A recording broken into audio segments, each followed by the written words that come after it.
네, 여러분 안녕하십니까? 오늘은 영양제 두 번째 시간, 고지혈증과 올바른 영양제 선택법에 대해서 이야기를 할 텐데요. 저는 노원구 약사회에서 근무를 하고 있고, 현재 을지병원 뒤쪽에 있는 동문약국에서 근무를 하고 있는 약사 김태우라고 합니다. 만나서 반갑습니다. 네, 오늘 또 이어서 지난 시간에 이어서 오늘은 고지혈증에 대해서 이야기를 좀 나눠보려고 합니다. 여러분들 고지혈증이 어떤 것인지 한번 우리가 오늘 살펴볼 텐데요. 첫 번째는 고지혈증에 대해서 좀 알아보고요. 고지혈증을 유발하는 두 번째 목차는 콜레스테롤과 중성지방에 대해서 이야기를 하겠습니다. 그리고 셋째로 고지혈증의 대표 치료제에 대해서 좀 이야기를 해보고 마지막으로 고지혈증과 건강기능식품에 대해서 좀 이야기를 나눠보도록 하겠습니다. 우리가 오늘 그래서요. 첫 번째로는 고지혈증에 대해서 한번 이야기를 해보도록 하겠습니다. 고지혈증의 용어에 대해서 좀 우리가 정리를 하고 넘어갔으면 좋겠는데요. 자, 이 고지혈증이라는 것은 혈중에 콜레스테롤과 중성지방을 포함한 지질이 증가된 상태를 고지혈증이라고 이야기를 합니다. 한마디로 지질이 증가한 상태를 고지혈증이라고 이야기를 하는 거죠. 그런데 사실 이 용어는 조금 더 정확하게 표현할 수 있는 용어가 있는데 이상지질혈증이라는 용어가 조금 더 정확한 용어라고 할 수 있습니다. 혈중에 LDL과 중성지방은 높고 그 다음에 HDL이라는 이제 콜레스테롤의 한 성분이죠. 이것은 낮은 상태를 이상지질혈증이라고 합니다.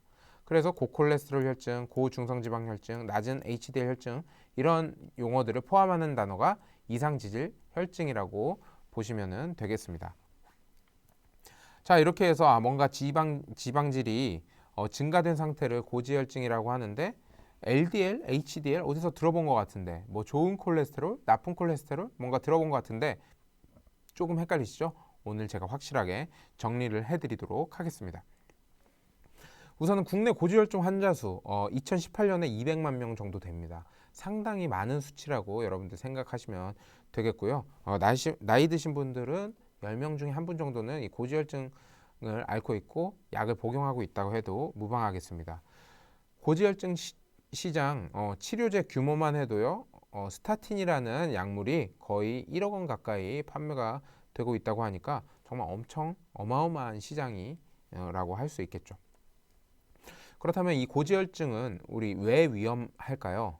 고지혈증은 우리 몸에서 고지혈증이 생기게 되면 콜레스테롤이 증가를 하게 됩니다.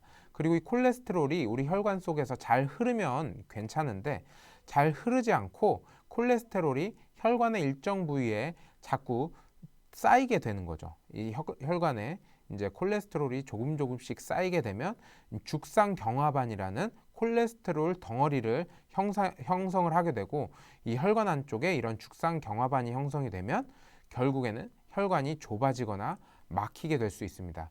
이러면서 또한 혈관을 딱딱하게 만들어서 혈관 탄력성을 줄어들게 만들죠.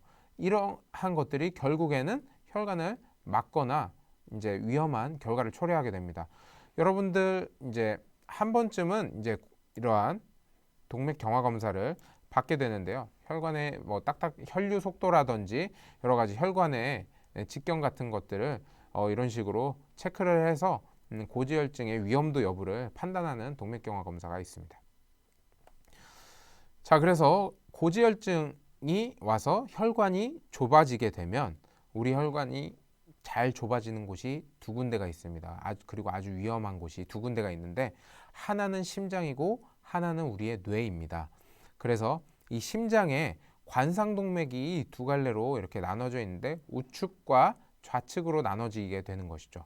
그래서 우측이든 좌측이든 어느 한쪽을 좁아지게 하면 이제 협심증이라고 하는 질환을 앓게 되는 것이고 왜 드라마라든지 영화에서 갑자기 심장을 잡고 이렇게 하는 경우 보셨는지 모르겠는데 이런 경우가 협심증의 한 증상, 갑자기 심장이 쪼이듯이 아픈 느낌을 받는 것이 협심증의 한 증상이고요.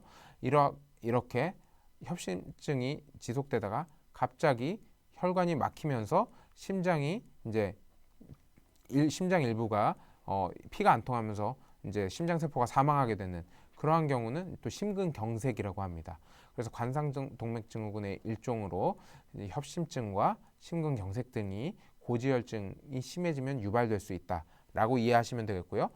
또한 이 혈관이 좁아지는 부위가 심장이 아니라 뇌 쪽으로 가게 되면 이 뇌 쪽으로 가는 혈관을 막게 되고, 혈관을 막게 되면 산소 공급이라든지 혈액이 이동을 할 수가 없기 때문에 뇌 세포가 죽는 현상이 발생하게 되는데, 이런 것들을 바로 이번에는 뇌경색이라고 하는 거죠. 뇌경색은 뇌졸중을 유발하고 이제 심각한 부작용을 유발하기 때문에 여러분들이 고지혈증은 잘 다스려 주시는 것이 아주 중요하겠습니다. 뭐 뇌경색 이런 거, 뇌졸중 이런 것들은 흔히 옛날에 말하는 중풍이라고 하기 때문에 여러분들이 아주 주의를 해서 관찰을 해주셔야 되는 질환 중에 하나입니다. 자, 그럼 고지혈증의 원인은 무엇일까요? 안타깝게도 고지혈증의 제일 큰 원인은 뭐 비만, 콜레스테롤 이런 것들도 있지만 유전이 큰 원인 중에 하나입니다. 그래서 우리가 어떻게 할 수 없는 경우가 좀 많이 있고요. 하지만 우리가 우리의 힘으로 다스릴 수 있는 건 비만이 고지혈증의 원인이 되고요. 콜레스테롤이 많은 음식을 복용하게 되면 또 고지혈증, 그리고 잦은 음주를 많이 하게 돼도 고지혈증의 원인이 되며, 다른 2차 질환에 의한 발병 또한 이제 고지혈증의 원인이라고 할 수가 있겠습니다. 제가 왜 유전이라고 말씀을 드렸냐면요. 체내 콜레스테롤은 외부에서 음식을 통해서 섭취하는 것이 20% 정도입니다. 그러면 나머지 80%는 어디서 오느냐? 바로 간에서 스스로 합성이 되게 되는 것이죠.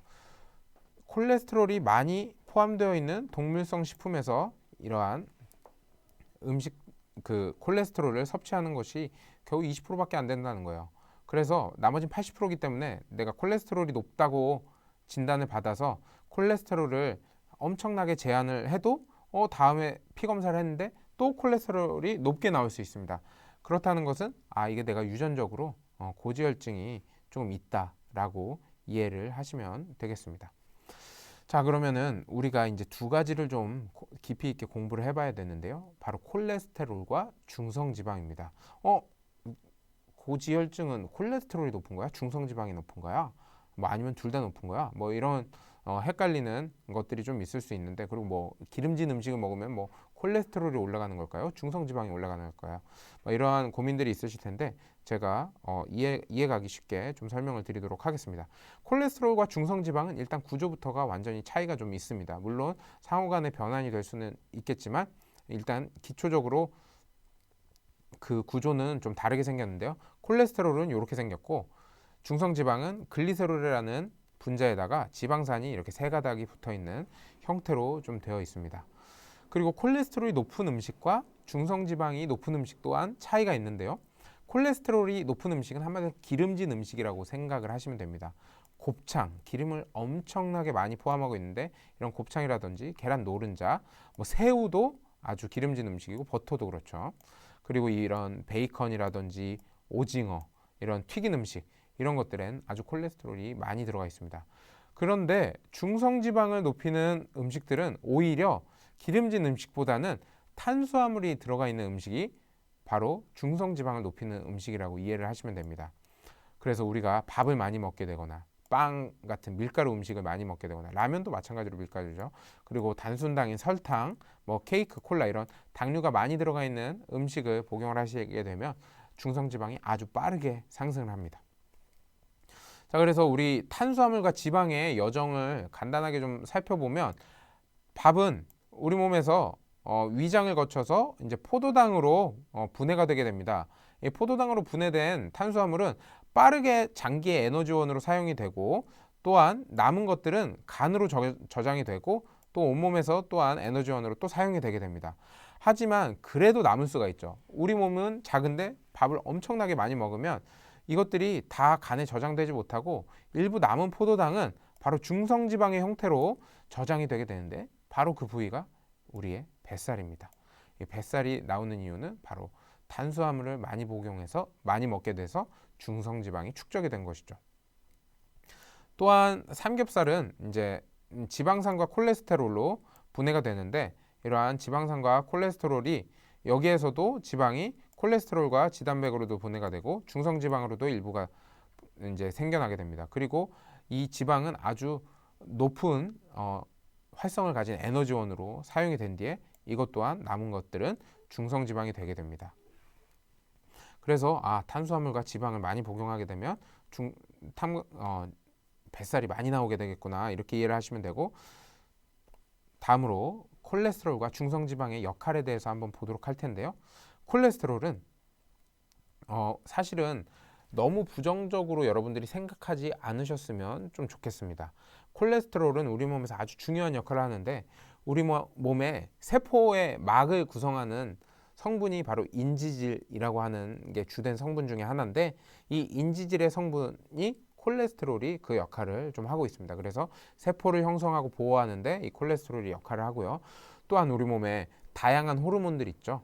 다양한 호르몬들 중에 이제 스테로이드계 호르몬이 바로 이 콜레스테롤이 구성 원료가 됩니다. 그래서 뭐 여러 가지 우리 몸에 호르몬들, 스테로이드계 호르몬들이 우리 몸에 중요한 역할들을 하는데, 이런 것들이 콜레스테롤이 구성하고 있기 때문에 상당히 중요하다고 이야기를 할 수가 있고, 비타민 D를 생성하는데도 콜레스테롤이 중요한 원료가 됩니다. 그리고 중성지방의 역할은 에너지원으로 보통 사용이 되고요. 내장지방에 좀 저장을 많이 하는 그러한 역할을 하고, 중성지방은 좀 비만의 원인이 된다, 이렇게 이해를 하시면 되겠습니다. 자, 다음으로는 나쁜 콜레스테롤과 좋은 콜레스테롤에 대해서 좀 공부를 해보려고 하는데, TV에서나 어디선가 분명히 여러분들 들어봤을 겁니다. 나쁜 콜레스테롤, 좋은 콜레스테롤. 근데 이 나쁜 콜레스테롤과 좋은 콜레스테롤이 왜 그런지에 대해서는 많이 알고 계신 분들은 없을 거예요. 보통 나쁜 콜레스테롤을 LDL이라고 많이들 이야기를 합니다. 그러니까 저밀도 지질 단백, 조금 어려운 말이죠. 어쨌든 이런 저밀도 지질 단백을 LDL이라고 하고요. 고밀도 지질 단백을 HDL이라고 하는데, 이 저밀도 지질 단백을 나쁜 콜레스테롤, HDL을 좋은 콜레스테롤, 이렇게 많이 설명을 하는데, 조금 이해 가기 쉽게 우리가 설명을 좀 해보면, 조금 복잡한 내용이지만 제가 천천히 설명을 드릴 테니까 한번 이해를 함께 해보셨으면 좋겠습니다.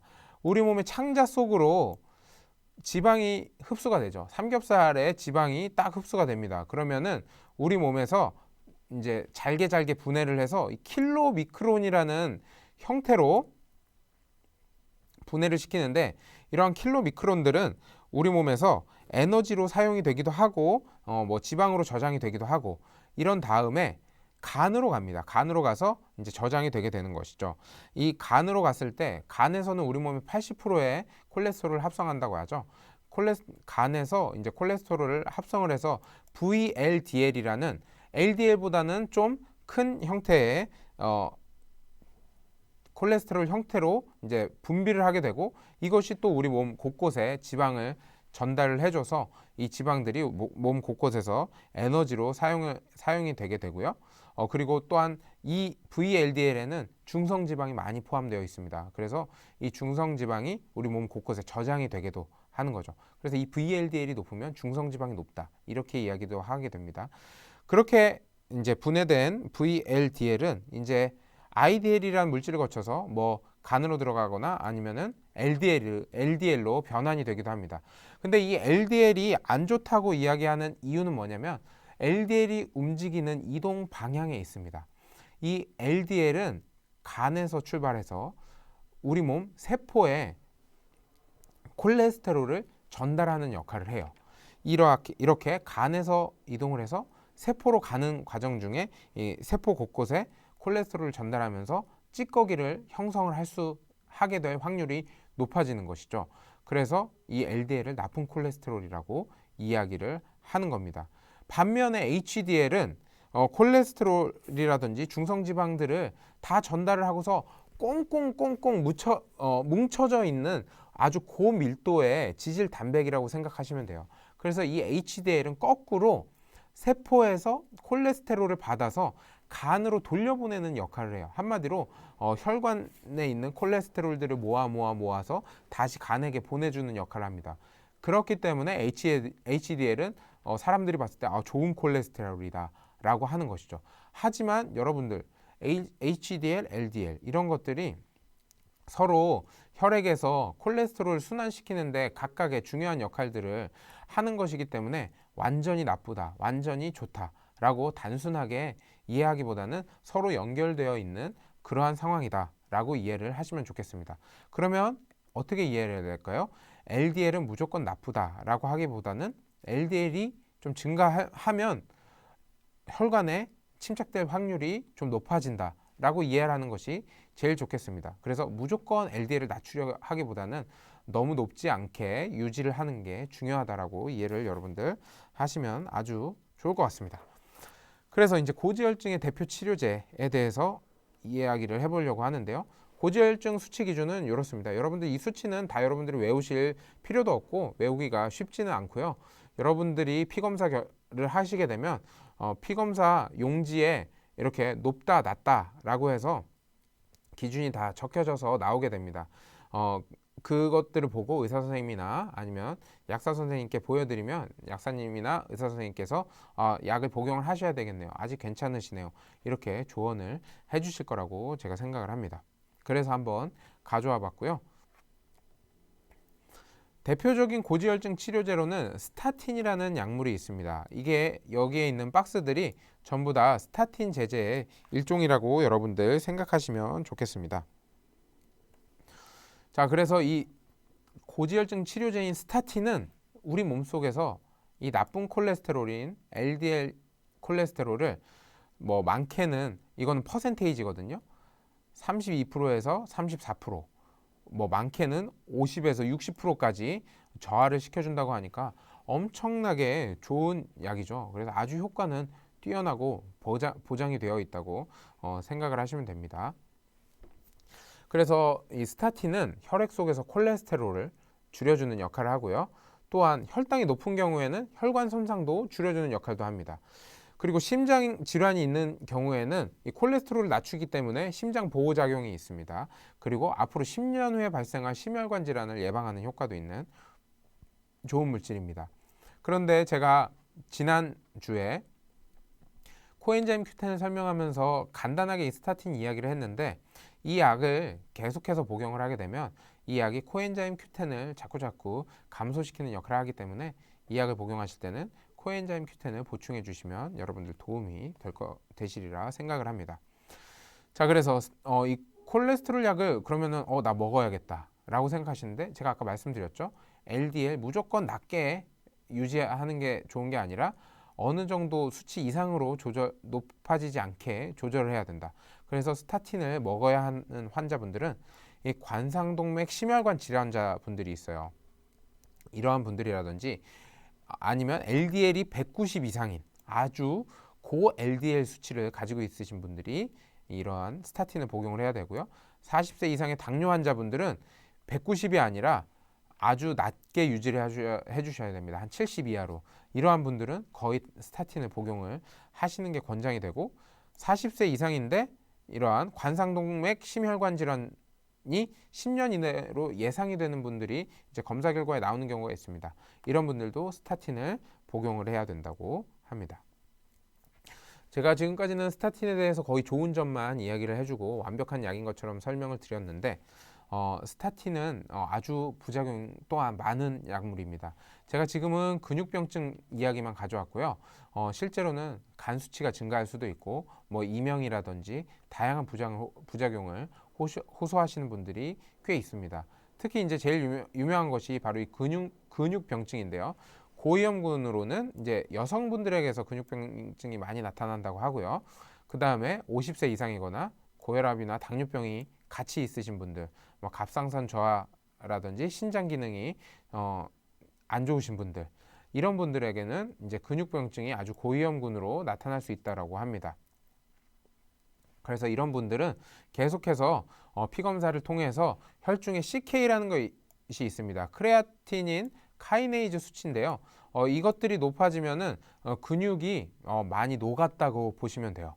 근육병증은 근육이 녹아서 근육통을 유발하고 심하면 횡문근 융해증이라는 병으로 발병을 하는 질환인데 이러한 크레아티닌 카이네이즈 수치가 2배 이하면 괜찮지만 2배에서 10배 이하면 용량을 감소시키거나 다른 약물로 변경하는 것을 고려를 좀 해야 되고 10배 이상이면은 스타틴을 중단을 해야 됩니다.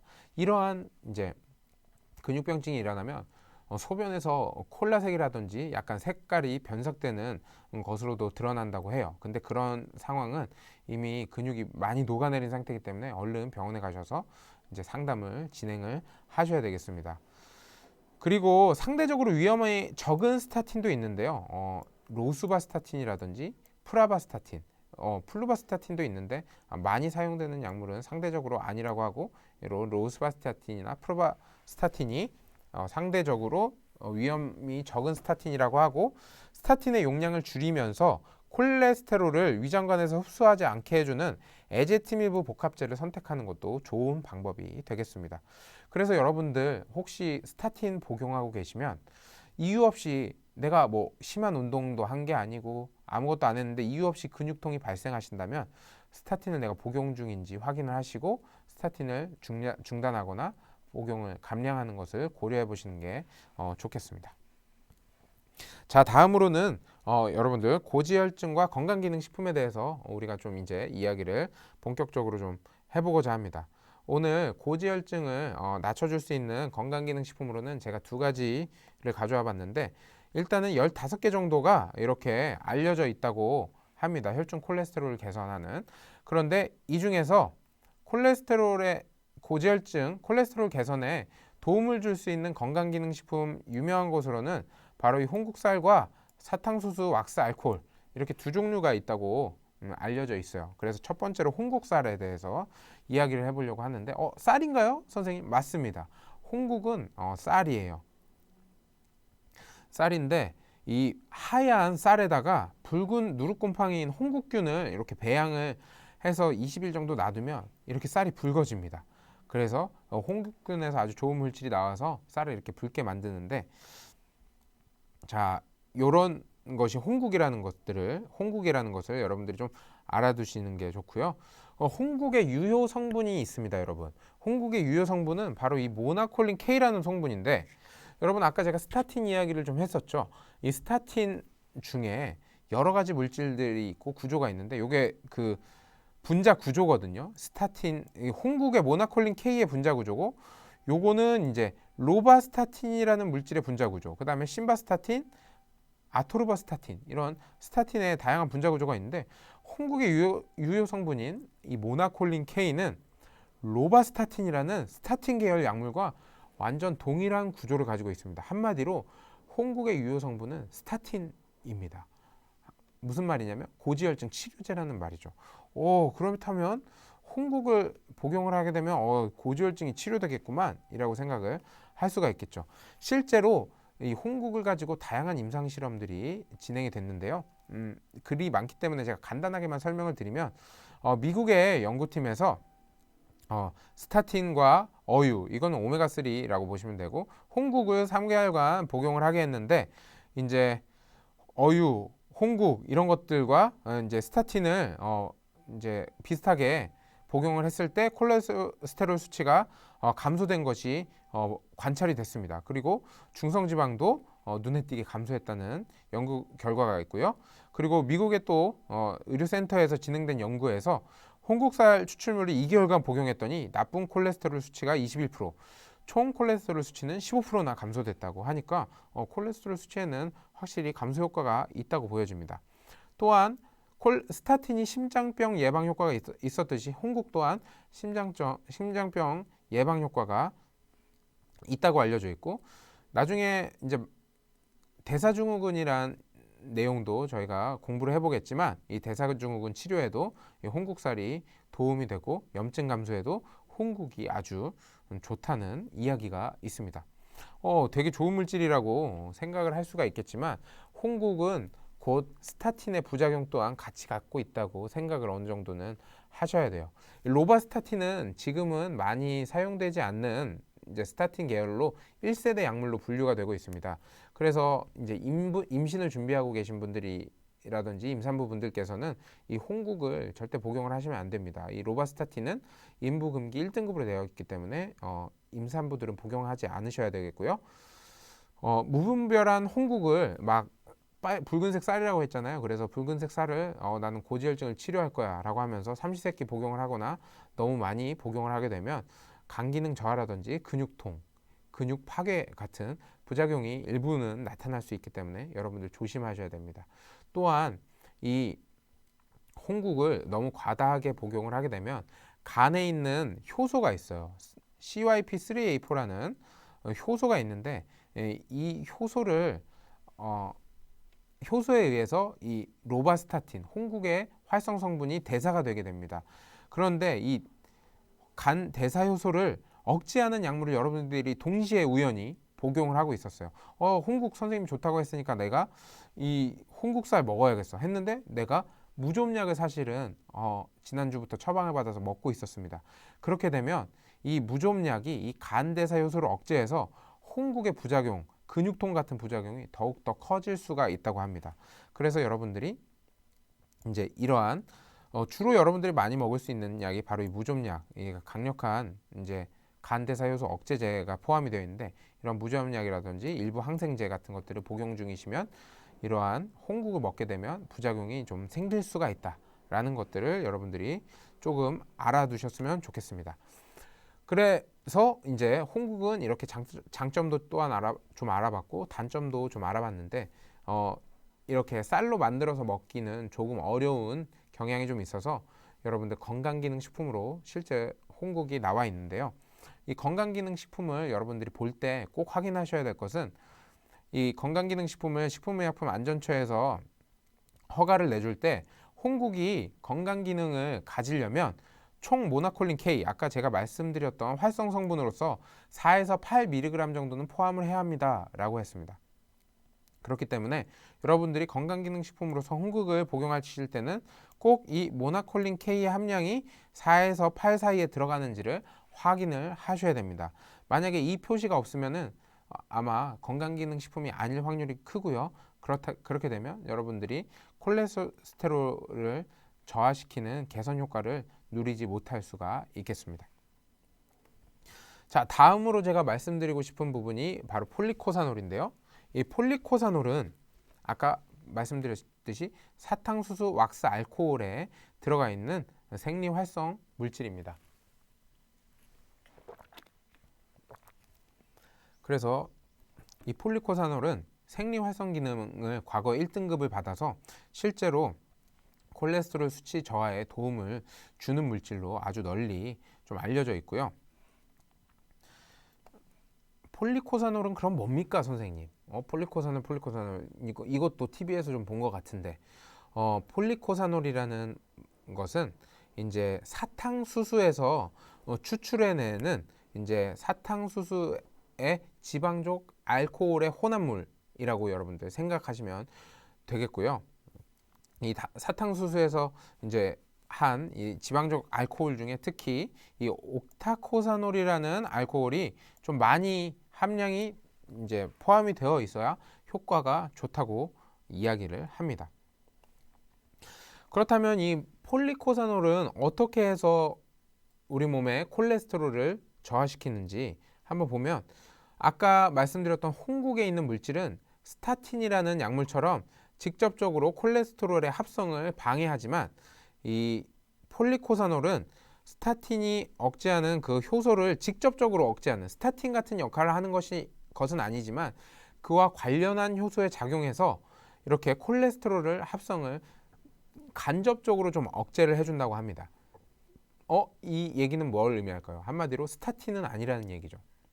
그렇기 때문에 스타틴에 의한 부작용은 상당히 부담을 좀 덜 수가 있다고 여러분들이 이해하시면 아주 좋겠고요. 자, 그래서 임상시험 데이터를 가져와 봤는데 뭐 숫자도 복잡하고 다양한 내용이 있죠.